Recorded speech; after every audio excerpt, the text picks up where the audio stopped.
You ready? I thought today was a good work day. Guys came out. I thought we got.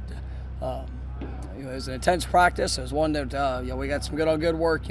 Also broke up a little bit more for scouts just with some of the diversity of what we're going to see. They're from Syracuse, but I thought we still got good speed, competitive spirit. I thought guys approached the day to get better, and all in all, I thought we got some good work in. Continuing to emphasize on the fundamentals and the corrections that are necessary, as well as implementing the game plan for Syracuse here Saturday. All right. Does their offense change at times with the different quarterbacks? They've done a really good job of establishing run game, and they've got a dynamic back. The quarterback can definitely run. Big kid.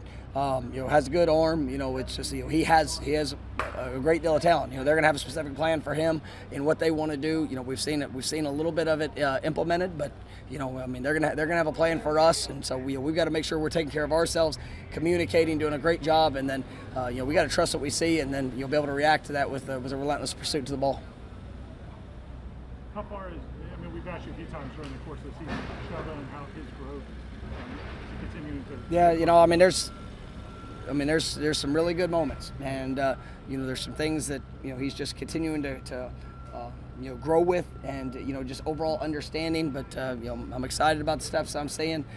He knows that at any point he's a play away, and that was the case this last week. And he's preparing like that. So I really enjoy seeing the ownership of the offense, and just how he is responding and how he's growing and developing. It's impressive. Was there more good on good, like scholarship on scholarship stuff today than usual at practice? No, as I mentioned earlier, we had enough of it there, but there was one or two periods that were not, where we still got scouts because of the versatility of what Syracuse shows. We wanted to make sure we got our guys a little bit more of a preview of that, and not trying to cross train two different things for our guys. Is that the most dangerous 1-2 punch you guys maybe seen in terms of quarterback and running back? We've seen some pretty good combinations, but this is a very talented running attack. These guys, they can make you pay, and you got to be tight on your fits. You got to come when you get there. You better come with your feet and all that you have. These guys they've done a really nice job. You look at it, they're 3-1 for a reason. That was a big win. This last Saturday for them against a very quality team. You look at defensively. They're playing lights out. These guys are attacking. Play really hard. Aggressive to the ball. They're going to come after it, and there's not many games or many times where you don't see them blitzing at a very high percentage, but it's all controlled. They're not giving up a ton of big plays. So we've got to be on point, play with our eyes, and it's gonna be a great challenge for our football team. I know you don't get to watch a lot of other games, but last week it was another week of a lot of big upsets. Minnesota went down to Bowling Green.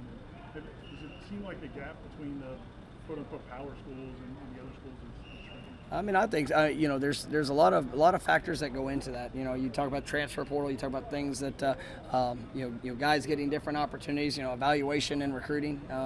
That's something that's critical. And I think that as early as recruiting is going now, and we're right there in it. It's the evaluation and then the continued evaluation of the young men that you're bringing into your program. And there's some guys that are late developers that certain teams don't have a spot for, or those guys are going to I say smaller schools, but either lower level schools, and very talented. And so it is you're definitely seeing a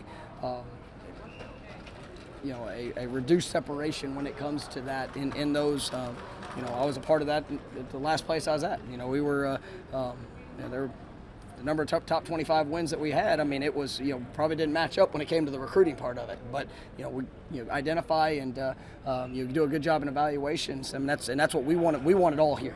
We want to go after the best, the brightest, but with the best guys that fit us, that are going to be able to translate that to great success on the field. Coach, do you have metrics that you're using to evaluate progress throughout the season? Yeah. Team goals, objectives. Yeah, then we have, and we've talked about it a lot. Just the base objectives of what it is to play winning football, and that is owning the football. That's playing discipline, being great in special teams. Third downs and red zone. That's one of the things that we're always going to focus on.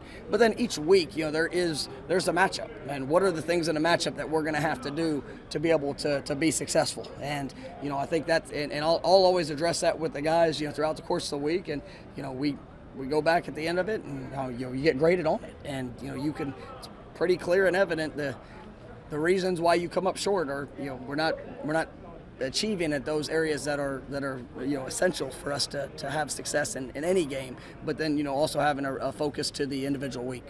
Are the players able to use that as an encouragement that they're getting better? I mean, every player gets graded.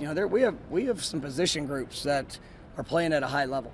We have some position groups that are not playing at as high of a level, and the part of our job is to evaluate, to assess, to be honest in where that is, and if we're not seeing the right response, or if there's guys that are not as being productive, we've got to look at different different things from a personnel standpoint, or what we're asking guys to do from a conceptual standpoint. So I feel like we've got getting a good sense of where that's at. I'd like for that to have some of the things that we've seen that have been mistakes, or things that where we have struggled, has not all shown up on the practice field, and that's one of the things that's challenging as a coach. And there's some unexpected things that I thought might have been a bigger strength that in the moment for whatever reason, and sometimes it's confidence issues, sometimes it's things that are going on in a variety of different other ways in these kids' lives, and those are things that we have to work through. And it's a fun challenge as a coach, but it's one that we embrace, and we're continuing to do throughout each week, and after games and throughout the week of practice. It seems like the response has been good. Yeah, what do you attribute that to? I mean, I think we have kids that really believe. I think they want to be successful. I know I've said it a few weeks in a row, and I'm tired of saying it, but with all the right intentions of what we want to do, just in the moment, sometimes we've operated almost outside of it, and it's just keeping that focus, play in and play out, making sure that we're trusting those fundamentals. Today's practice, I had a couple players that I've really challenged in the last couple weeks, that we need to see the fundamentals show up that I know they're capable of executing. And today, for whatever reason, it was on point, and they perform better. And so you're building that confidence in it. Then that's got to show up for 3.5 hours come Saturday. On that Jay Sean's long run, it was already a good run until he made that cut, kind of the second level. I mean, as a coach, how much fun is it to see a guy do things like that? That is a perfect example. I mean, you take Jay Sean a year ago, and he would get in open field, and there were times that he would be 7-8 yards from a safety and start making a cut, and the safety had enough time to maybe get a hand on him.